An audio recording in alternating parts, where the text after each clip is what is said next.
eo amin'ny vaovao ara-toekarena kosa indray no anoizantsika ny vaovao antsika amin'izao takariva izao. Mahery ny 800 ny orinasa eto Madagasikara dia voasikajo orinasa madinika sy salatsalana ny PME avokoa. Mitana toerana lehibe eo amin'ny lafiny ara-toekarena sy sosiala nefa ny fisian'ny PME. Toa jerentsika atao anatin'ity fanedidina ity ary ny makasika izay. Mahery ny 800 ny orinasa eto Madagasikara dia voasikajo orinasa madinika sy salatsalany na PME avokoa. Mitana toerana lehibe eo amin'ny lafiny ara-toekarena sosiala nefa ny fisian'ny PME. Amin'ny mahabanky arabaritra azy dia tafiditra anaty politika napetraka ny BGF bank ny fanohanana sy fampiroboroboana ny sehatry ny fampiasam-bola sy ny orinasa madinika ary salatsalany.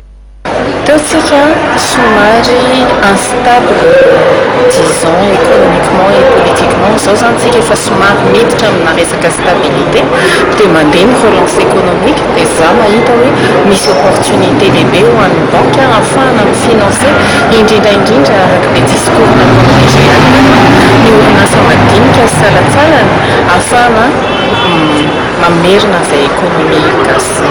Ny tena mampiavaka anay zany dia izay marina fa efa eo les produits traditionnels izay omen'ny banque efa misy fa ny tena mampiavaka anay dia raha ohatra ka misy olona manana besoin particulier produit vaovao dia vonina ny BGF banque anaraka.